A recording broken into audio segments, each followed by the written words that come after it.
Graças a Deus por estarmos mais uma vez aqui para juntos estarmos meditando nas Escrituras Sagradas. Para mim é um privilégio e uma bênção muito especial estar aqui neste dia para expor a palavra de Deus para cada um de vocês que estão aqui presentes, vocês que estão aqui de forma presencial. Eu agradeço a audiência de cada um de vocês que estão aqui neste local de adoração. Eu peço que o Senhor Jesus Cristo lhes abençoe grandemente e que o Espírito Santo de Deus possa falar aos seus corações, que vocês possam ser ricamente edificados para a honra e glória do nosso amado Salvador Jesus Cristo. Eu agradeço também a audiência daqueles irmãos que semanalmente têm nos acompanhado através do YouTube. Eu peço que o Senhor Jesus Cristo lhes abençoe grandemente. A sua participação em nossa plataforma digital aí é muito importante. Eu agradeço por estarem aí toda semana participando das exposições, assistindo. E eu peço que o Senhor Jesus Cristo lhes abençoe e possa edificá-los e possa falar ao coração de cada um de vocês. Eu agradeço pela audiência de cada um de vocês. Saiba que vocês são de grande importância para este ministério também, assim como todos que estão aqui presentes, todos que vieram de forma presencial e vieram ouvir a palavra de Deus. Eu também me dirijo a você que é novo, você que tem acompanhado o nosso canal e ainda não tem se inscrito. Eu peço que você se inscreva em nosso canal, clique aí no botão de inscrição abaixo do vídeo, para que você venha fazer parte desta família que já vai passando aí dos seus 100 inscritos. Eu peço que você comente, compartilhe com seus irmãos em Cristo e que o Deus Todo-Poderoso também possa falar ao teu coração e falar ao coração de outras pessoas também. E vocês que já são inscritos, eu peço que vocês não se esqueçam de deixar o seu like, o seu dislike, deixar o seu comentário, para que assim nós possamos ir interagindo, para que o YouTube possa compreender como é que vocês estão reagindo às exposições da Palavra de Deus, para que o YouTube entenda que esses sermões estão sendo de relevância e possa mostrar o vídeo para outras pessoas também. Pois bem, que o Deus Todo-Poderoso nos abençoe grandemente. Eu agradeço pela oportunidade que Ele me dá de todas as sextas-feiras e todos os domingos estar aqui com vocês para expor a Palavra de Deus. Pois bem, sem mais delongas, quem estiver com a sua Bíblia, abra comigo na primeira carta aos Coríntios, carta de Paulo aos Coríntios, no capítulo 14, do versículo 1 até o 12. Então, quem estiver com a sua Bíblia, abra comigo aí no capítulo 14 da primeira carta de Paulo aos Coríntios, no capítulo 14, de versículo 1 até o 12. Então hoje, como eu dizia para vocês ao início, nós temos um sermão que é de suma importância, é um assunto aí de bastante relevância para a igreja do nosso Senhor e Salvador Jesus Cristo. E hoje eu quero falar a respeito do tema: o dom de profecia, ele é superior ao dom de línguas. Então hoje eu me proponho a explicar de acordo à palavra de Deus o que são essas línguas que Paulo se refere aqui no texto de 1 Coríntios, capítulo 14, e o que é um profeta dentro do Novo Testamento e também o que é um profeta no Antigo Testamento. E vocês vão perceber no decorrer da exposição que o profeta no Antigo Testamento era uma coisa, era uma função, e profeta no Novo Testamento é outra coisa, é outra função totalmente diferente.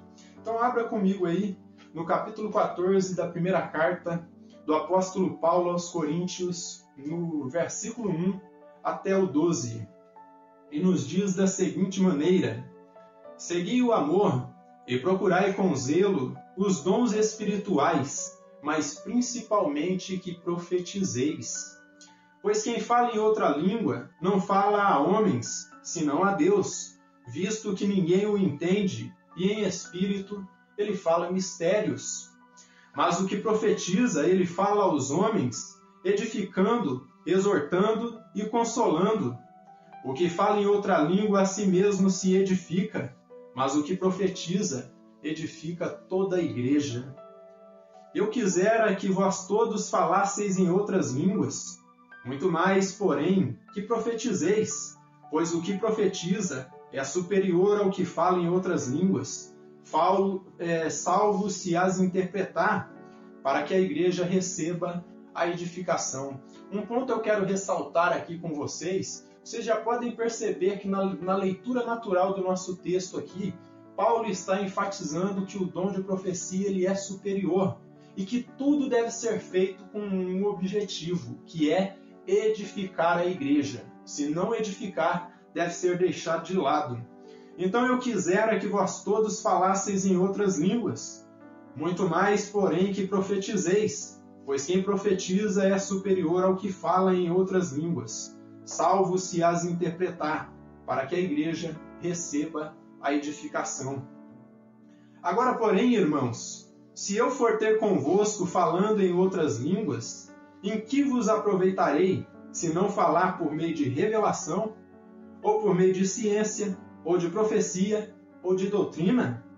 É assim que instrumentos inanimados, como a flauta ou a harpa, quando emitem sons, se não derem bem distintos, como se reconhecerá o que se toca na flauta ou na harpa? Pois também se a trombeta der um som incerto, quem se preparará para a batalha? Assim vós, se com a língua não disserdes palavra compreensível, como se entenderá o que dizeis? Porque estareis como se falasseis ao ar.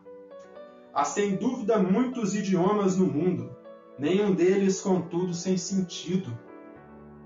Se eu, pois, ignorar o significado dos idiomas, serei estrangeiro para aquele que fala, e ele estrangeiro para mim. Assim também vós, visto que desejais dons espirituais, procurai progredir para a edificação da igreja. Então, como dito, vocês percebem aí que Paulo ele está enfatizando a questão da edificação da igreja. E edificação em que sentido? Edificação a partir da palavra de Deus. Paulo ele escreve para uma igreja aí problemática e orgulhosa, que se exaltava por ter nela a manifestação de diversos dons. Então, o que está acontecendo aqui? Paulo tem o objetivo de escrever essa carta aqui para os coríntios, como eu disse aí, uma igreja orgulhosa, uma igreja problemática, que se gabava, se exaltava por nela ter a manifestação de diversos dons. Os coríntios usavam o fato deles serem poliglotas, isto é, o fato deles falarem muitos idiomas, para se exaltarem, para se sobressaírem entre os irmãos. Então eles estavam usando o dom de línguas de modo errado. Se vocês perceberem, em Atos, no capítulo 2, o apóstolo Pedro e os outros apóstolos que estavam ali foram investidos do dom de línguas, do dom de muitos idiomas, com um objetivo: a edificação dos judeus incrédulos que estavam ali para a festa dos Pentecostes. E vocês vão perceber ao longo da exposição deste texto aqui, que eu ainda vou mencionar, meus irmãos, que não foi o fato dos apóstolos ou de Pedro falar uma língua desconhecida para os judeus ali que provocou o avivamento, mas foi a pregação de Pedro que converteu as pessoas. Então vocês percebam que o objetivo de Paulo aqui é exortar que nós devemos fazer as coisas com ordem e com decência.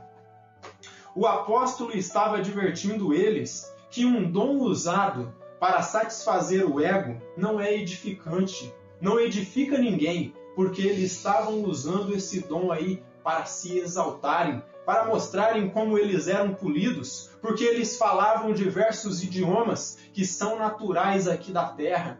E uma coisa eu já quero enfatizar aqui: em nenhum momento Paulo menciona que essas línguas desconhecidas aqui eram línguas angelicais. De outro modo, ele estaria se contradizendo, porque no capítulo 13 ele havia falado: ainda que eu falasse as línguas dos homens e dos anjos, se não tivesse amor eu nada seria. E o que eu quero dizer com isso? Quando ele usa esse termo, ainda que eu falasse, isso significa que ele não falava todas as línguas que existiam aqui no planeta Terra, todos os idiomas. E outra coisa a mais, que ele não conhecia coisa nenhuma de língua dos anjos. Os meus irmãos pentecostais que me perdoem, mas eu quero mostrar também para vocês que o texto sagrado enfatiza que essas línguas aqui, o termo glossa, ali em grego, tem dois significados no texto bíblico ali, no texto original em grego. Significa ou o seu órgão que está dentro da sua boca, que tem o objetivo de reproduzir sons fonéticos aí, reproduzir a sua voz, ou o seu próprio idioma natural. E de acordo com o que Paulo está falando aqui, vocês percebem, de acordo com o texto, que ele está falando de idiomas humanos. Ele não está falando de língua dos anjos, como os carismáticos tendem a defender. Então, vamos seguindo aí. Então ele estava advertindo eles que um dom que é usado para satisfazer o ego não edifica ninguém. Por isso ele desejava que todos eles ali se aperfeiçoassem no dom de profetizar, no dom de profecia, isto é, que ensinassem e pregassem o Evangelho do nosso Senhor e Salvador Jesus Cristo, para que desta forma toda a igreja fosse edificada.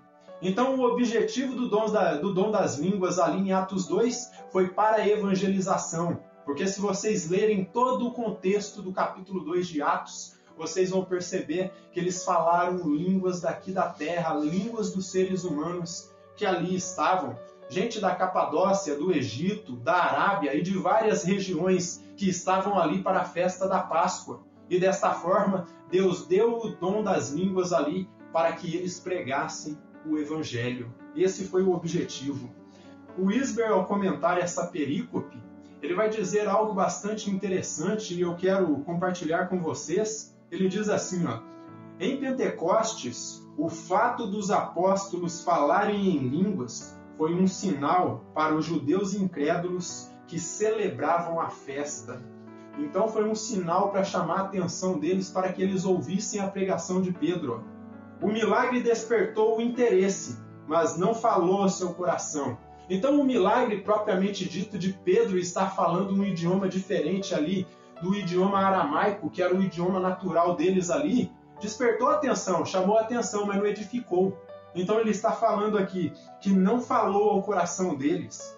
Foi preciso que Pedro ele pregasse em aramaico, que era uma língua que todos entendiam, para que fossem convencidos de seus pecados e fossem convertidos. Perceba o que o Isber está dizendo aqui. Para que o povo judeu fosse convertido, para que eles entendessem a mensagem do Evangelho, Pedro teve que pregar na língua natural deles, para que eles pudessem compreender.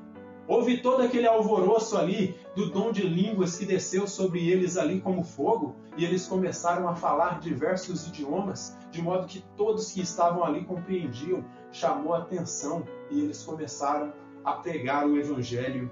Veja os versos de 1 a 5 do capítulo 14 aqui do nosso texto. Segui o amor e procurai com zelo os dons espirituais, mas principalmente que profetizeis.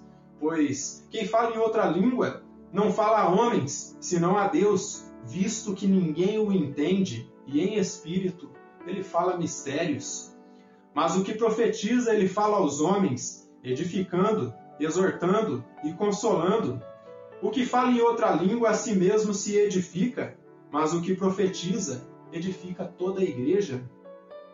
Eu quisera que vós todos falasseis em outras línguas, muito mais, porém, ele quer dizer aqui num sentido mais natural do que está lá no texto grego, ele quer dizer, eu prefiro que vocês falem não em línguas, mas que vocês falem no seu próprio idioma e preguem o Evangelho.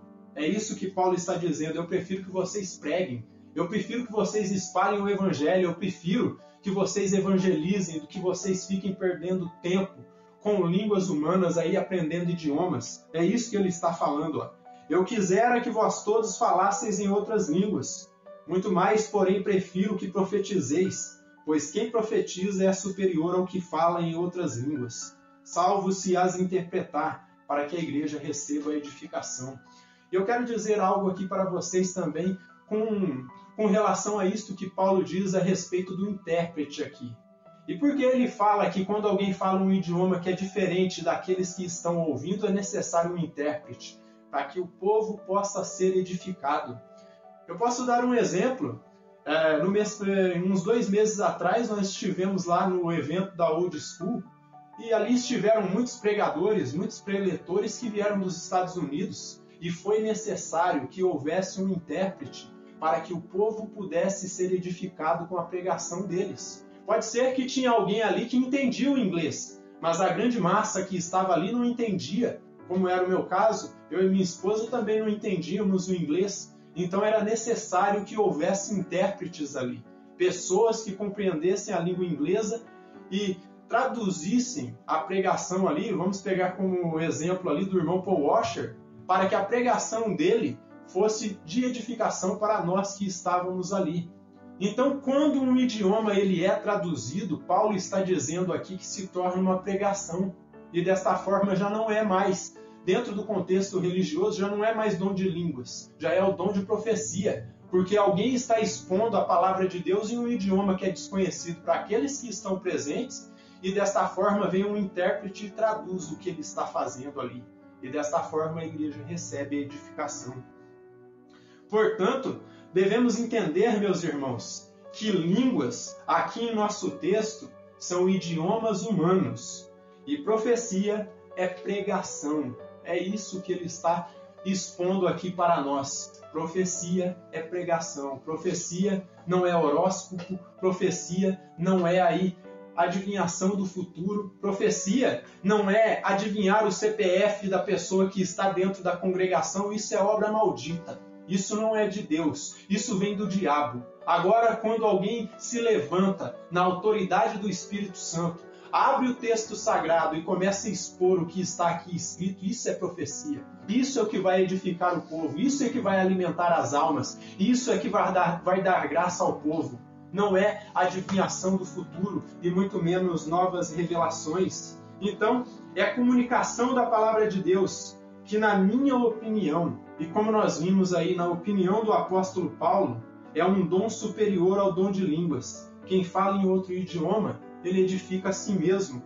Mas aquele, já na pregação, quando alguém prega o evangelho, edifica toda a igreja, edifica de modo geral, todos compreendem, todos estão ouvindo, todos estão compreendendo. O pregador não está perdendo tempo, o pregador não está falando ao vento, como o apóstolo Paulo disse aí. Então percebam tudo isso que nós estamos vendo aqui. Então Paulo ele retoma um assunto que ele já havia tocado no capítulo 12. Ele volta a falar a respeito aí dos dons espirituais. E como dito, seu objetivo é demonstrar que a profecia ela é superior ao dom de línguas. Mas antes de falarmos de profecia, meus irmãos, é necessário que nós entendamos qual é a função de um profeta aqui no Novo Testamento e o que era um profeta no Antigo Testamento. Por mais que as palavras são as mesmas, significam funções diferentes. O profeta do Antigo Testamento era um tipo, e o profeta do Novo Testamento era outro tipo, totalmente diferente. O profeta do Antigo Testamento era um homem do mesmo nível dos apóstolos. Já o profeta do Novo Testamento é alguém que está abaixo dos profetas. Então percebam isso. E o porquê? Porque o profeta, ele era um proto-pregador. E por que eu falo proto-pregador? Porque naqueles tempos a profecia ainda não estava completa, os textos sagrados ainda não tinham sido terminados de ser redigidos, os apóstolos estavam escrevendo, e desta forma, os profetas daquele tempo, eles pregavam o evangelho, assim como Timóteo foi instruído a pregar a palavra, eles pregavam a partir do Antigo Testamento, somado com as explicações dos apóstolos. E desta forma, era o profeta que tinha naquele tempo. E eu posso dizer para vocês que os pregadores de hoje, os pastores de hoje, os professores de Bíblia, eles são os sucessores sofisticados dos profetas do Novo Testamento ali no período apostólico. Esse foi um termo que foi usado pelo reverendo Juan Camilo Tovar em uma de suas exposições sobre os falsos profetas e falsos apóstolos de nosso tempo. E ele dizia que os pregadores de hoje eles são os sucessores sofisticados dos profetas do período apostólico. E ele dizia o porquê, ele explica o porquê. Porque, como eu disse aí para vocês, lá naquele período eles tinham o Antigo Testamento e tinham as explicações orais que os apóstolos davam. Mas o Novo Testamento completo, toda a profecia, toda a explicação redigida em textos sagrados, eles ainda não tinham, porque estava em processo de produção. Então a revelação progressiva foi dada até Jesus Cristo. E a partir dali a profecia cessou. E a partir dali começou a vir as explicações dos apóstolos. E a partir daquilo, a partir dos textos do Antigo Testamento e as explicações orais que Paulo e Pedro e os demais estavam dando ali, os profetas ou os proto-pregadores daqueles tempos, eles transmitiam a palavra de Deus em suas congregações. Então, por isso que eu digo que os pregadores modernos, os pregadores, os professores de Bíblia atuais, eles são os sucessores sofisticados dos profetas do período apostólico, porque hoje nós temos toda a revelação. E a partir de toda a revelação nós expomos o texto sagrado e explicamos para vocês com base naquilo que os nossos antecessores deixaram. Então, nós devemos entender que profeta no Antigo Testamento era uma coisa e profeta no Novo Testamento era outra. John Wesley, em suas notas explicativas, ao mencionar o termo profeta, ele diz o seguinte, prestem atenção no que Wesley diz aqui. A palavra não significa predizer o futuro, mas abrir a palavra de Deus e aplicar a Escritura. Veja o entendimento que Wesley ele tinha a respeito do que era profecia. Ele dizia, profecia é abrir o texto sagrado e aplicar o texto sagrado, explicar o texto sagrado. Não é predizer o futuro, não significa predizer o futuro, mas significa expor o texto bíblico. Portanto, profeta, meus irmãos, nas cartas paulinas se referem a pregadores. Então, vou repetir isso que eu disse para vocês aqui. Profetas nas cartas paulinas fazem referência a um tipo de pregador que existia ali no período apostólico, no período em que a igreja estava se formando. É um proto-pregador porque ainda não era um pregador completo, porque não tinha toda a revelação, porque não tinha toda a Bíblia. Quem tinha toda a revelação eram os profetas do Antigo Testamento e os apóstolos do Novo.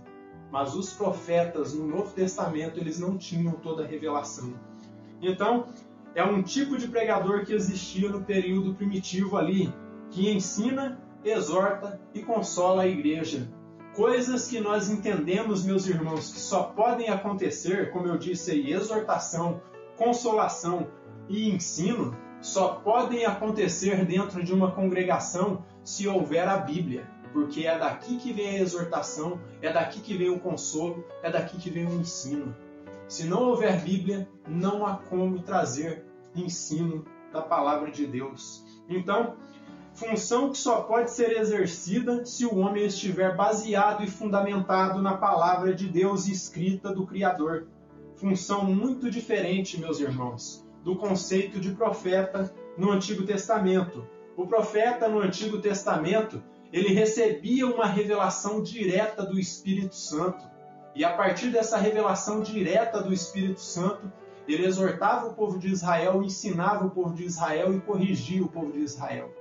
Era um tipo de profeta que existia no Antigo Testamento. Era bem mais um vidente. Ele recebia a revelação, ele recebia a profecia. E por que ele recebia a profecia? Porque a profecia cumprida não tinha vindo ainda. E quantos sabem aqui qual é a profecia cumprida? A profecia cumprida, meus irmãos, se chama Jesus Cristo. É o Senhor e Salvador Jesus Cristo. Então, o conceito de profeta no Antigo Testamento era um tipo de profeta, e o conceito de profeta no Novo é totalmente diferente. Então, esse profeta no Antigo Testamento, ele recebia uma revelação direta de Yahvé, previa o futuro e a chegada do Messias. E muitas vezes, como Jeremias, profetizavam coisas, ações de Deus que aconteceriam ainda no futuro, açoites divinos, a cólera divina vindo sobre o povo de Israel. Agora a pergunta que eu faço a cada um de vocês é uma pergunta retórica. Pense com isso na sua mente. Quais são os profetas do Novo Testamento, principalmente nas cartas apostólicas? Exclua aqui Ágabo e as filhas de Filipe, porque não entram aqui no conceito que eu estou trabalhando. Exclua esses dois tipos aí. Mas quais foram os profetas nas cartas apostólicas que trouxeram uma revelação nova? E a resposta é clara: nenhum.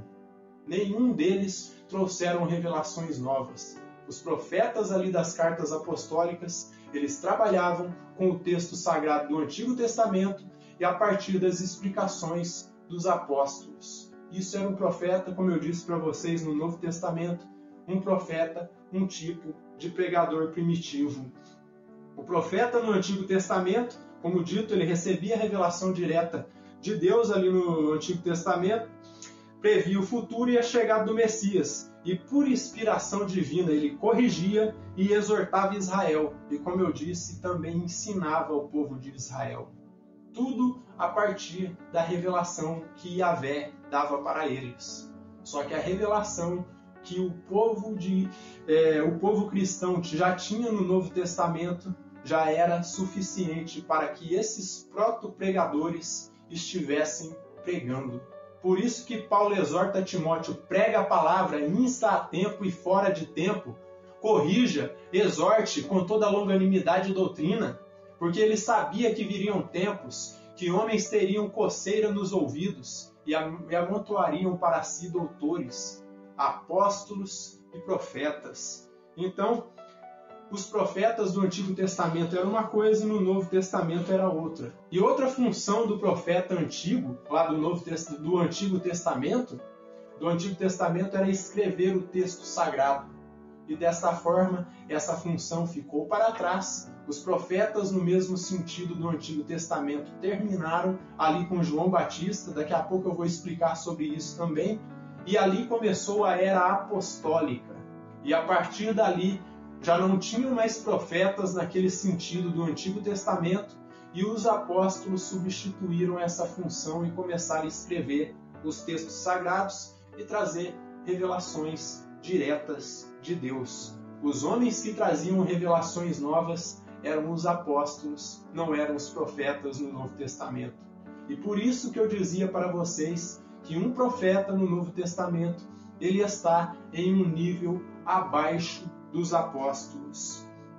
Então, já no Novo Testamento, como eu disse aí, um profeta, através das previsões dos profetas antigos e com o que os apóstolos explicaram, eles ensinavam e consolavam a partir da Bíblia. E sendo assim, profetas no Novo Testamento, então, estão em um nível de inspiração abaixo dos apóstolos e dos profetas antigos, ali de Jeremias, Isaías e os outros profetas lá do Antigo Testamento, pois sua pregação só é palavra de Deus se ele expor a Bíblia Sagrada com fidelidade. A minha pregação, a minha profecia, meus irmãos, só se torna palavra de Deus se eu pegar o texto sagrado e expô-lo com fidelidade. Se eu não fizer isso, não é palavra de Deus, é loucura da minha cabeça. Porque nós não temos mais profetas, nós não temos mais apóstolos e nem precisamos de profetas e nem precisamos de apóstolos. E Paulo dá as suas razões do porquê ele entende que o dom de profecia, ou seja, a pregação, ela é maior, ela é superior ao dom de línguas. Em primeiro lugar, porque quem fala em uma língua, um idioma desconhecido, para os ouvintes, ele não edifica ninguém. No versículo 2, Paulo usou a palavra mistérios. E aqui, isso aqui é um banquete para os nossos irmãos carismáticos e pentecostais. Eles falam assim, Paulo está dizendo aqui, que quem fala em línguas fala mistérios. Só que esse mistérios aqui, meus irmãos, não fala de coisas ocultas de Deus. Porque as coisas ocultas de Deus, quem estava revelando eram os apóstolos. E não tinha necessidade de que um leigo se levantasse no meio da igreja e começasse a trazer revelações. Porque os apóstolos já estavam trazendo. Eles não precisavam de outros para estarem trazendo a revelação, porque os apóstolos já eram suficientes. Então, mistérios aqui, ela não expressa algo positivo, como que falando de coisas ocultas de Deus, mas mistérios aqui pegam um sentido oculto, um sentido negativo. Não é um sentido positivo, como que falando de coisas ocultas de Deus, mas mistérios aqui é uma palavra negativa. Toma um sentido negativo. E o porquê? Ela se refere, meus irmãos, a palavras incompreensíveis, palavras confusas, palavras que ninguém entende. Por isso que Paulo chama isso de mistérios, porque quem está ouvindo não consegue compreender nada. Eu lembro-me de uma certa feita, quando eu era bem jovem, levei uma amiga num culto desses de igrejas pentecostais e vejam bem o que aconteceu. Eu não imaginava que aquele absurdo iria acontecer, mas essa minha amiga ela ficou estarrecida e ela era oriunda de uma igreja pentecostal. E eu levei ela numa reunião deste tipo e quando chegou lá, muitos falando em idiomas desconexos, ninguém entendia porcaria nenhuma. Parecia um bando de doidos varridos, pulando para lá e pulando para cá, e não havia nenhum tipo de edificação. Eu me lembro dessa moça ficar com os olhos deste tamanho. Ao final do culto, ela olhou para minha cara e falou assim: Álvaro, foi para isso que você me convidou? Eu achei que era um culto. Isso aqui está parecendo um hospício. E a partir daquele momento, nunca mais ela quis visitar aquela igreja. E passou algum tempo, eu comecei a estudar as Escrituras e me apartei de lá também. Então vejam que o que Paulo chama de mistérios aqui é algo negativo. São palavras desconexas, palavras sem sentido, palavras incompreensíveis que ninguém consegue compreender. Por isso que ele fala que é um mistério, porque ninguém entende nada. Então, é algo como se um falante de russo, meus irmãos, pregasse para uma congregação aí de pessoas que são nativas da língua portuguesa. Agora eu pergunto a vocês, se eu estivesse pregando em russo aqui, vocês entenderiam alguma coisa? Se eu estivesse falando uma língua eslava? Desta forma, é como alguém que fala em um idioma que é desconhecido para os ouvintes. É como se Paulo dissesse que ninguém entendia nada do que os coríntios estavam falando, porque a grande massa daquelas pessoas que frequentavam a igreja de Corinto, eles tinham o idioma nativo deles ali, que era o grego. E era em grego que as pregações deveriam ser ministradas. Não era para ser pregado em aramaico ou em outro tipo de línguas teutônicas que existiam ali, ou em latim, porque o povo que estava ali não iria compreender. E dessa forma, Paulo está dizendo que mistérios aqui são palavras incompreensíveis e confusas, palavras desconexas que não edificam ninguém. Como eu disse aí, é como se um falante de russo pregasse a ouvintes nativos de língua portuguesa. Era como se Paulo dissesse: ninguém entendia nada. Por isso, no versículo 9, ele declara que é como se a pessoa falasse ao vento, falasse ao ar, porque ninguém está compreendendo nada do que ele está falando, porque seu idioma é desconhecido. E desta forma não produz edificação. Então ele declara que é como se uma pessoa falasse ao vento. Sua pregação não tem sentido para quem ouve. Sua pregação não edifica, não tem sentido para quem ouve. E sendo assim, ele está perdendo o seu tempo precioso, porque não está edificando ninguém. E por isso que eu falava para vocês, porque os nossos irmãos americanos, na conferência da Old School, eles tiveram ali êxito com o trabalho que eles fizeram, porque havia intérpretes. Paul Washer só conseguiu nos edificar naquele dia, porque tinha alguém ali, o pastor Felipe, que era um intérprete da língua inglesa, e Paul Washer pegava em inglês e ele reproduzia a pregação em português. E desta forma, nós conseguíamos compreender. Nós só tivemos aquela pregação extraordinária do Dr. Steve Lawson porque havia um intérprete. Porque se ele tivesse pregado lá e não houvesse intérprete, ninguém seria edificado com a sua pregação. E todo o trabalho de preparação que Lawson tinha seria jogado na lata do lixo, porque ninguém iria compreender. E dessa forma, no versículo 3, Paulo diz que quem profetiza, quem prega, ensina as Escrituras, e assim fala a toda a congregação, ele fala a todo o povo que está ouvindo ali, porque ele está pregando na língua natural do povo. Por que que os reformadores, eles bateram naquela tecla de que o culto teria que ser executado na língua natural do povo, na língua leiga, na língua que o povo ouvia, para que o povo pudesse ser edificado? Nos tempos da Reforma, não sei se vocês sabem, mas as missas elas eram realizadas todas em latim. Agora a pergunta é, numa congregação, numa paróquia onde estava ali Martinho Lutero, quando ele realizava a sua homilia, a sua pregação ali, e realizava ela em latim, a língua natural do povo ali era o alemão. A pergunta é, será que o povo saía edificado dali?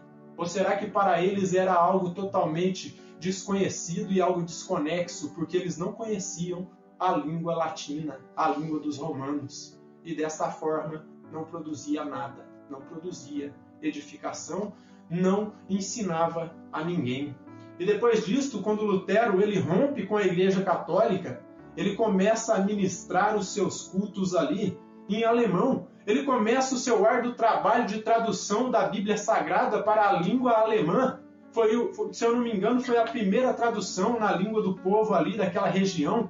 E desta forma, a partir dali, o povo começou a ser edificado, o povo começou a ser transformado, porque a Bíblia estava ali sendo pregada e aplicada para eles. Então, quem prega e quem ensina as Escrituras, ele fala a todos, e ao falar a todos, ele produz edificação, exortação e consolo. E como eu disse, algo que só pode sair das Escrituras Sagradas. Se não houver Bíblia Sagrada, não há exortação, não há ensino e não há consolo. Então, isso só pode acontecer se a Bíblia Sagrada ela for exposta e ensinada de forma simples e de forma clara, de forma pura. É o que ele expressa aqui no capítulo 14 da Carta aos Coríntios, na segunda parte aqui do nosso texto, nos versículos 16 até o 19. Acompanhe comigo aí, 1 Coríntios 14, versos 16 ao 19. Ó. Ele diz assim, ó, e se tu bendisseres apenas em espírito, como dirá o indouto, ou seja, aquele que é leigo, o amém, depois da tua ação de graças, visto que não entende o que dizes? Porque tu de fato dás bem as graças, mas o outro não é edificado. Dou graças a Deus porque falo em outras línguas mais do que todos vós. Paulo ele fala aqui, ó, eu dou graças a Deus porque eu falo muitos idiomas, eu sou um poliglota, eu conheço muitas línguas, muitos idiomas. Só que ele diz no verso 19, ó, contudo eu prefiro falar na igreja 5 palavras com o meu entendimento, para instruir os outros a falar 10.000 palavras em outra língua.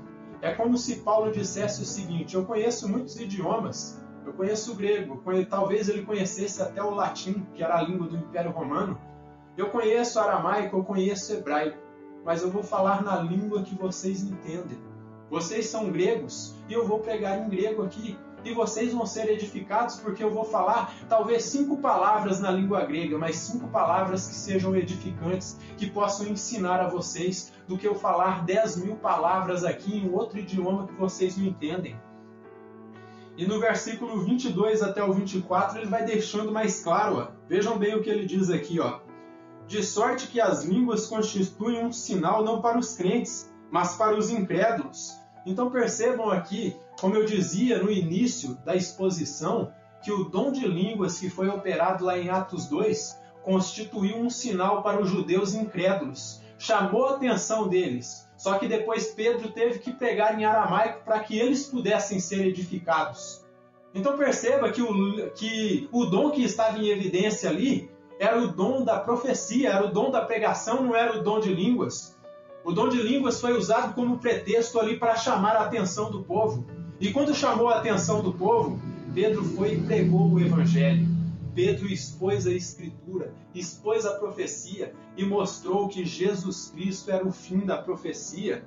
Então Paulo define que a profecia, a pregação, ela convence, exorta, instrui, edifica e consola tanto crentes como incrédulos. E em Atos 2, meus irmãos, nós vemos que o dom que se sobressai ali não foi o dom de línguas, não foi esse dom aí que chamou a atenção do povo, mas o dom de profecia. Foi a pregação de Pedro que produziu a conversão de 3.000 almas e posteriormente de 5.000 e por fim um número que ninguém conseguia contar de gente que estava crendo em Jesus. Desta forma, nós devemos entender aí que o que produziu o avivamento naqueles tempos não foi o dom de línguas. E eu tomo as palavras de João Calvino. Eu digo que o dom de línguas, perto da profecia, perto da pregação, é um dom supérfluo, é um dom de menos importância, é um dom que não faz nenhum sentido se não houver edificação, se não houver pregação da palavra. Foi a pregação fiel das Escrituras que produziu o avivamento. Não é barulho, não é essa invenção aí dos pentecostais e carismáticos, o tal do reteté, que muitas vezes me parece mais cultos a demônios, parece mais feitiçaria, parece mais bruxaria. Eu vejo homens que se dizem apóstolos, meus irmãos, dizendo que têm uma cobertura espiritual, ensinando as pessoas leigas a passarem óleo ungido na porta dos seus inimigos. Isso é feitiçaria, meus irmãos. Isso não é nada bíblico. Esse ato profético que muitos chamam de ato profético aí não passa de feitiçaria, não passa de culto a demônios, não passa de insulto a Deus e a palavra de Deus, porque não tem base bíblica. O óleo, nos tempos bíblicos, eu já ensinei em outras ocasiões para vocês, era usado como remédio. Ele não era usado dentro do Novo Testamento para ungir ninguém. Ninguém foi ungido ali com óleo. No Antigo Testamento, era-se usado o óleo para ungir profetas e ungir reis, mas era tudo uma tipologia do Espírito Santo. E quando o Espírito Santo veio lá em Atos 2, para que óleo? Se o Espírito já está dentro das pessoas, não tem necessidade de toda essa parafernália gospel que muitos têm usado aí, toalha ungida, toda suada, é sal grosso, está parecendo feitiçaria mesmo, é arruda santa, é água ungida, é a água em cima do rádio, é a água em cima da televisão, tudo sendo deixado de lado. Esses tipos aí colocam esses elementos no lugar da palavra de Deus. E sabe o que eles fazem? Eles blasfemam do nome do Senhor Jesus. Porque eles dizem que o sacrifício de Cristo na cruz do Calvário não é eficaz. Eles precisam da água, eles precisam do óleo, eles precisam do sal, eles precisam de todas essas porcarias e colocá-las no lugar do sangue de Cristo. Levam até foto lá para que o suposto pastor ele acesse a vida da pessoa. Isso tudo é parafernália gospel. Tudo isso saiu da mente de Satanás. Tudo isso saiu da mente do diabo, que coloca essas coisas no lugar da palavra de Deus. Então, nada disso serve para nada. Então, nos versos 4 ao 5, nós vemos que quem fala em um idioma desconhecido para os ouvintes, edifica a si mesmo, pois só Deus entende o que ele está falando, porque como dizia o Dr. Hernandes Dias Lopes, Deus ele conhece todos os idiomas do planeta Terra, ele entende o russo, ele entende o alemão, ele entende o inglês, porque foi ele que criou esses idiomas. E se tiver alguém ali, se tiver um gaiato no meio do público que entende aquele idioma que a pessoa está falando, talvez ele seja edificado. Em suma, se não houver alguém que compreende aquele idioma, ninguém vai sair dali edificado. Então, se aparecer alguém ali que entende, se porventura houver alguém ali que conhece o idioma que ele estiver falando, vai entender. E por isso o apóstolo insiste que aquele que expõe a palavra de Deus, meus irmãos, ele é superior àquele que fala em um idioma desconhecido. Outra coisa que eu quero falar para vocês aqui, ao examinar o texto sagrado ali no original grego, percebemos que o termo língua estranha nem sequer está na Bíblia, meus irmãos. O que aparece ali é outra língua, é outro idioma. Não a língua estranha, como se fazendo referência a um estado de êxtase que ninguém consegue compreender o que aquela pessoa está falando, como se ela estivesse falando em espírito mesmo, estivesse falando numa língua angelical ou numa língua divina que só Deus conhece. Não tem nenhum tipo de informação deste tipo no texto no original grego. Então saibam, meus irmãos, que a palavra de Deus é clara. O fato de eu falar essas coisas não é para ofender os pentecostais e carismáticos. O fato de eu falar essas coisas é para que vocês se voltem para a palavra de Deus, analise o texto sagrado, perceba o que aqui está escrito, para que vocês se retratem do seu mau ensino. Então, o dom de pregação, o dom daquele que expõe a palavra de Deus é superior àquele que fala em línguas. Veja que esse dom é supérfluo, como eu disse aí. Se eu começasse a pregar aqui em inglês, nenhum de vocês seria edificado. O exemplo que eu dei ainda atrás, se eu começasse a pregar em russo aqui, vocês não iriam entender nada do que eu estava falando. Isso não vai edificar a vocês, que são falantes da língua portuguesa. Seria necessário um intérprete, como eu disse aí o exemplo dos nossos irmãos que vieram ali da América do Norte. Só foi possível a edificação na conferência da Old School porque havia pastores ali que compreendiam o inglês e traduziram. E desta forma nós fomos identificados. Por isso que é necessário um intérprete para que a igreja se edifique. Versículo 6, ó. Agora, porém, irmãos, se eu for ter convosco falando em outras línguas, perceba o que Paulo está falando aqui, ó. Em que vos aproveitarei, se não falar por meio de revelação, ou de ciência, ou de profecia, ou de doutrina? Ele está falando, que benefício vocês vão receber se eu começar a falar no idioma que vocês não entendem, vocês que estão me ouvindo? Se eu não falar por meio da revelação divina, se eu não falar por meio do conhecimento de Deus, se eu não falar por meio da ciência, por meio da explicação da palavra de Deus, vocês não vão entender nada do que eu estou falando. É isso que Paulo está dizendo aqui. Então Paulo declara que não há proveito algum no dom de línguas para a igreja. Não tem proveito no dom de línguas para a igreja. Veja o que ele diz no versículo 13, ó. Pelo que o que fala em outra língua, não é em língua estranha, é em outra língua, deve orar para que possa interpretar. Deve orar a Deus e estudar um outro idioma e assim aprender, para que possa edificar a igreja com aquele idioma.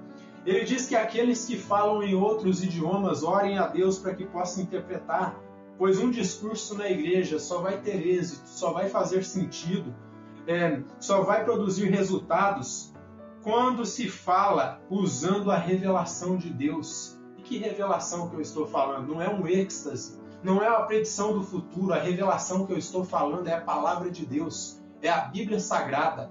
Só vai obter resultados se a palavra de Deus for exposta, a palavra escrita de Deus. Por meio dela nós doutrinamos, nós ensinamos os crentes em Cristo e levamos eles ao conhecimento de Deus. É por meio da palavra de Deus que se conhece o verdadeiro Deus. João Calvino, ao comentar essa perícope, ele diz algo, ó. Diz assim, ó, não obstante, no interim, ele, Paulo, enaltece a profecia acima de todos os demais dons, visto que ele era de todos os dons o mais útil. E eu acredito que a essa altura vocês já conseguiram perceber por que a pregação é mais útil do que o dom de profecia. Paulo enaltece a pregação porque exorta e corrige os crentes, porque ensina os crentes. Desta forma, meus irmãos, eu posso dizer para vocês que homens que se apresentam como profetas modernos, assim como os profetas ali do Antigo Testamento se apresentam como iguais os homens do Antigo Testamento e vem dizendo que conhece o futuro e que tem novas revelações, além do que está registrado na palavra de Deus, eu posso dizer para vocês, eu lhes apresento um falso profeta. Eu lhes apresento um servo do diabo, que vem trazendo uma nova revelação, além do que está escrito na palavra de Deus. Então eu apresento para vocês o que é um falso profeta. É um homem que se levanta dizendo que ele está no mesmo nível de Isaías, que está no mesmo nível de Jeremias e no mesmo nível de Joel, e também no mesmo nível de Abacuque. E desta forma, ele vem dizendo que conhece o futuro, ele sabe coisas que não estão escritas na Bíblia, e desta forma eles começam a deturpar a palavra e começam a desviar o povo e enviar almas para o inferno. Saiba que você está diante de um falso profeta, são obreiros fraudulentos, pois após a vinda do nosso Senhor e Salvador Jesus Cristo, a profecia cessou. A profecia cessou, não houve, não há e não haverá novas revelações, meus irmãos. Tudo o que Deus queria falar para nós, Ele falou em 66 livros que estão aqui dentro desse compêndio que nós chamamos de Bíblia Sagrada. Para que a palavra de um pregador seja a palavra de Deus, ele tem que expor o que está aqui escrito. E desta forma, tudo o que Deus queria falar conosco, tudo o que Ele queria que nós soubéssemos, Ele registrou na Bíblia Sagrada, registrou na Palavra de Deus. E eu posso dizer para vocês que Jesus Cristo, Ele é o fim da profecia. E por que Ele é o fim da profecia? Olhe para toda a profecia de Isaías, no que consistia a profecia de Isaías. Basicamente, tudo o que ele profetizou foi acerca do Messias. Tudo o que ele apontou foi acerca do Messias. E quando o Messias chegou, a profecia se cumpriu. E quando a profecia se cumpriu, não tem mais profeta, não tem mais revelação, porque a revelação se fez carne. O Logos divino, a palavra se fez carne e habitou no meio dos homens, armou a sua cabana no meio dos homens, como diz o texto sagrado, o texto bíblico. Então, Jesus Cristo é o fim da profecia, isto é, das predições que os profetas do Antigo Testamento fizeram. Jesus Cristo é o cumprimento das profecias. Ele é a última e a maior revelação de Deus. Eu já expus esse texto aqui para vocês, ali sobre as 70 semanas de Daniel, mas eu quero que vocês abram comigo ali em Daniel, no capítulo 9, Daniel 9, verso 24, e percebam os propósitos da vinda do Messias. E um dos propósitos era selar, botar um fim na profecia. Veja o que ele diz aqui, ó, Daniel capítulo 9, versículo 24, ó.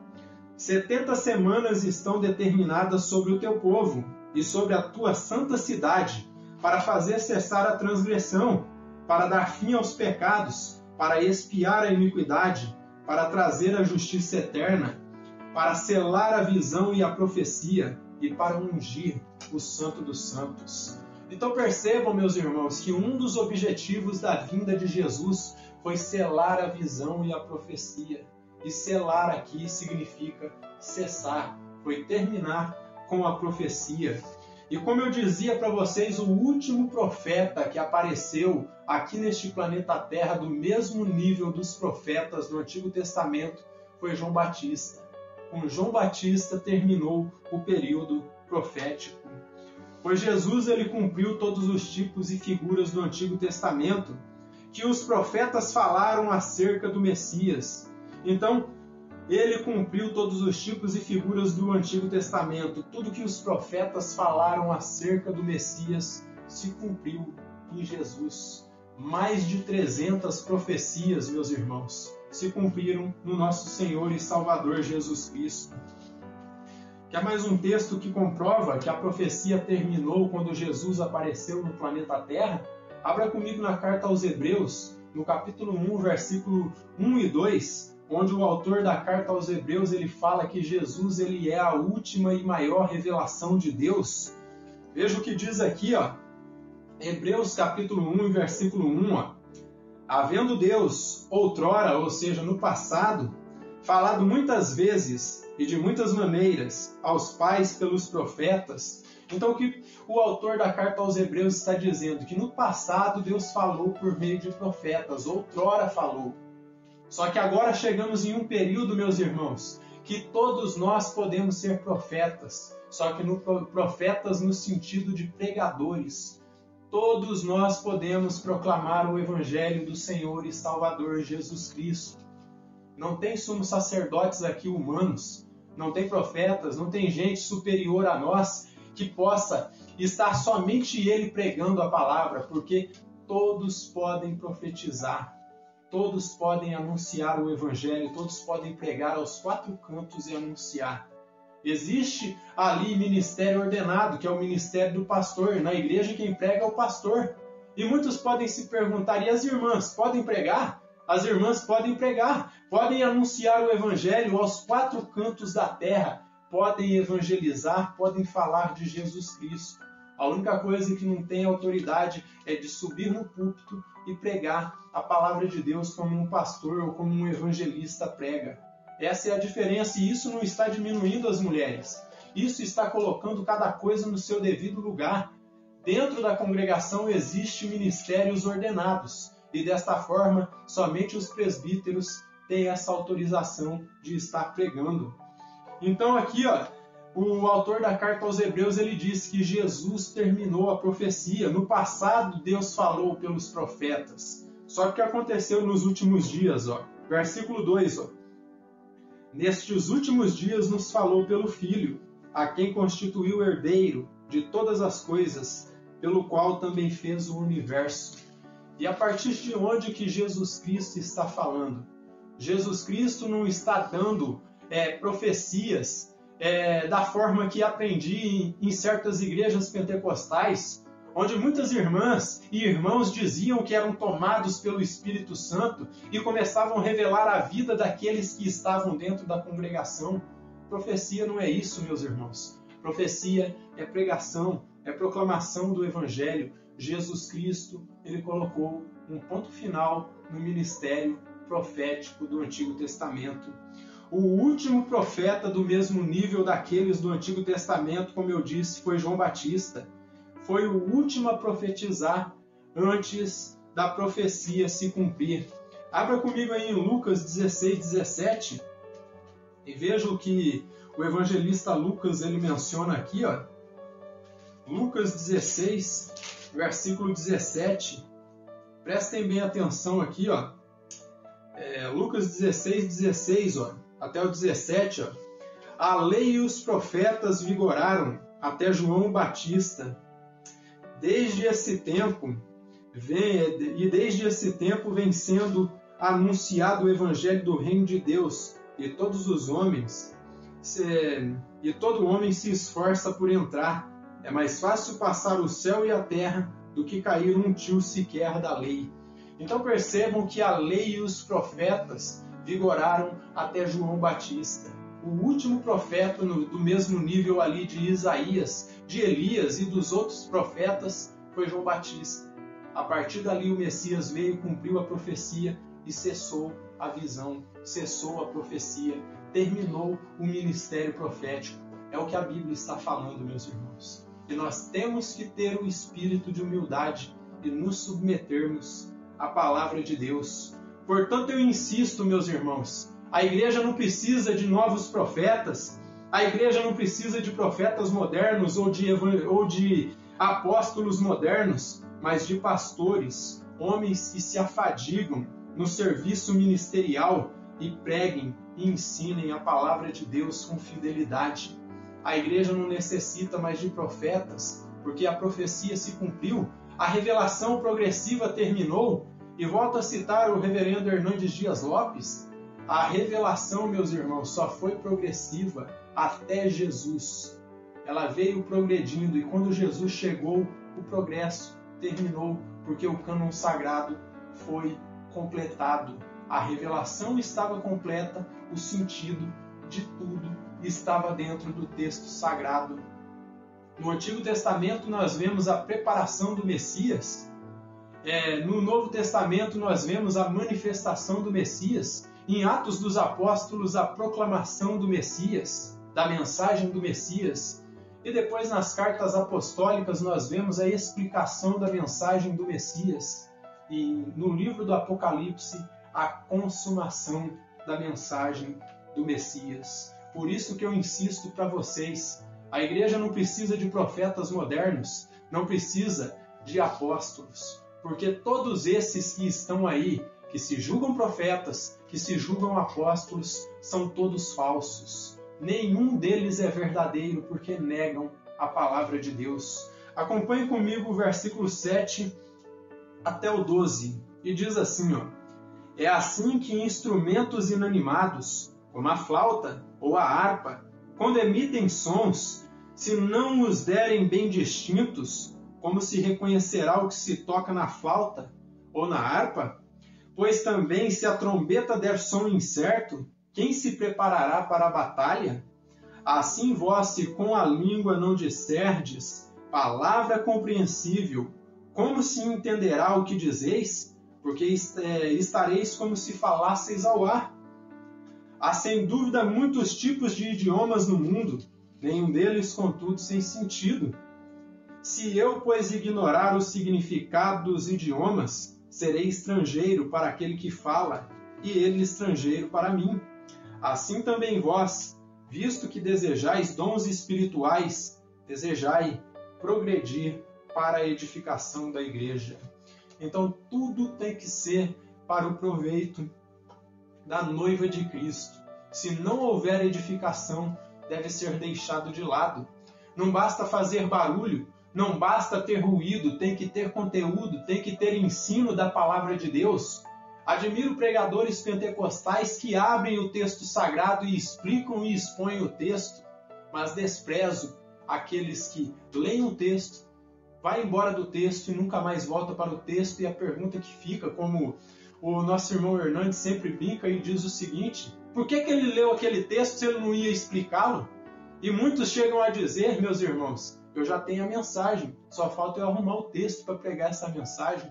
Agora a pergunta é, o que é a mensagem senão o próprio texto, meus irmãos? O texto sagrado é a mensagem, é do texto que surge a palavra de Deus, é do texto que surge a edificação, que surge o ensino e a exortação para a igreja.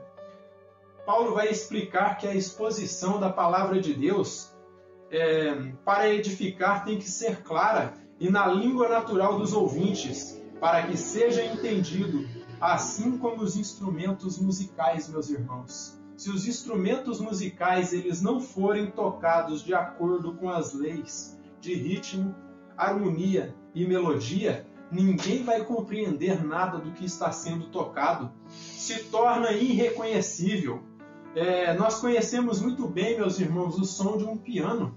Quando o pianista ele toca com qualidade, ele executa a música, aquela musicalidade que produz aí o estímulo natural da música para cada um de nós. Mas se for um leigo tocando, ou se for uma criança tocando que não sabe nada de ritmo, de melodia e de harmonia, alguém que nunca estudou para tocar um piano, vai produzir um ruído ali, vai produzir um barulho irritante, não vai produzir o estímulo agradável e natural da música. Assim como nas guerras, as trombetas elas tinham uma linguagem natural. Havia uma linguagem para reunir as tropas, havia outro tipo de som que era tocado ali para que eles se preparassem para a batalha. E havia um som que eles tocavam para bater em retirada, para ir embora, para sair dali. E desta forma, eles se orientavam através do som. A linguagem humana, meus irmãos, ela só é proveitosa e edificante quando usada corretamente, de forma certa, com palavras bem formuladas. Se não for assim, não vai produzir nada, para que a comunicação seja feita com êxito. E eu posso dizer para vocês, meus irmãos, algo que aconteceu na história aí, certa feita, na época da Segunda Guerra Mundial, meus irmãos, um erro de tradução produziu um dos ataques ali mais terríveis que houve naquele período. Dos Estados Unidos havia convocado ali o Império Japonês para que se retratasse e desistisse da guerra. E o primeiro-ministro falou umas palavras ali, o primeiro-ministro japonês, dando a resposta para os americanos. Ele simplesmente falou que até aquele momento ele iria esperar. Ele não iria dar a resposta naquele momento. Só que o tradutor, ele traduziu, mal traduzido, e aquilo provocou a ira dos americanos que bombardearam as cidades ali de Hiroshima e Nagasaki. E vejam as mortes terríveis que foram produzidas naquele período ali. Foi um dos ataques mais terríveis daquela guerra. Uma cena marcante dos livros de história, que desde o tempo que eu estava ali no ensino médio, no ensino fundamental, eu me lembro, de uma menininha toda queimada, correndo já nua, sem roupa, por conta da radiação daquelas bombas que foram explodidas ali. Então percebam, meus irmãos, que uma palavra mal traduzida ali, veja o estrago que produziu. Desta forma, vejam a importância que há em usar palavras claras e coerentes ao falar. Portanto, o pregador, meus irmãos, ou o profeta, que ele não use bem o idioma que ele fale, ele estará perdendo seu tempo precioso, pois ninguém irá entender a mensagem e, por fim, não irá edificar ninguém. Por isso que a mensagem, meus irmãos, tem que ser bem estruturada, tem que ser bem preparada, tem que ser bem estudada, tem que ser bem meditada, tem que ser em um período de oração que tem que ser preparada para que possa produzir aquilo que foi o objetivo do pregador. O meu objetivo nesta noite, meus irmãos, foi produzir edificação e avivamento no coração de vocês, e foi por isso que eu me preparei, foi por isso que eu estudei a palavra de Deus, foi por isso que eu gastei tempo, e desta forma eu preparei uma pregação, ao meu ver, bem estruturada. Talvez se daqui a 10 anos eu fizer essa pregação novamente, possa ser que eu faça muito melhor do que fiz hoje, mas neste momento, meus irmãos, é o melhor que eu consigo fazer. E desta forma, em suma, a profecia ou a pregação do Evangelho, meus irmãos, tem o objetivo de ensinar, corrigir, exortar e consolar. Quando mal feita, meus irmãos, não vai produzir nada além de confusão e desordem. O Albert Barnes, ao comentar esses versos aqui, ele diz assim, o efeito de todo aquele que fala com línguas seria produzir confusão e desordem. Lembre da história que contei ainda há pouco de uma igreja que participei há muitos anos atrás. E vejam a desordem, o rebuliço que estava lá, todos falando simultaneamente em um idioma que ninguém entendia nada. Palavras ali que eram robóticas, que eram uma confusão do seu próprio idioma.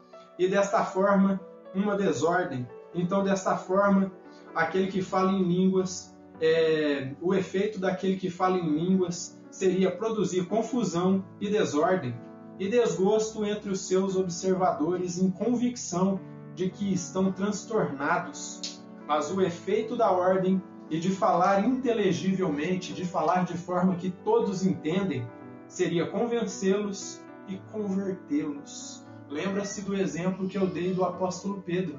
O dom de línguas chamou a atenção do povo, mas o que foi que converteu o povo?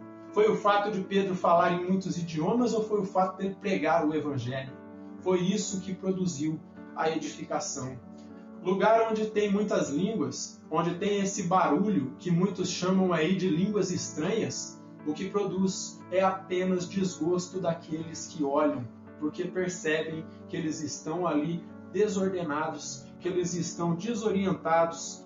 Como foi falado aqui por Albert Barnes, eles estão transtornados. A palavra correta seria transtornados num estado de êxtase que ninguém entende nada. Eu faço menção aqui do reverendo Augusto Nicodemos. Certa feita, um vídeo estava correndo pela internet, eu também vi este vídeo. Um cidadão foi e colocou um pau de sebo dentro da igreja, e ele começou a escalar aquele pau de sebo dentro da igreja e disse que aquilo era unção do Espírito Santo.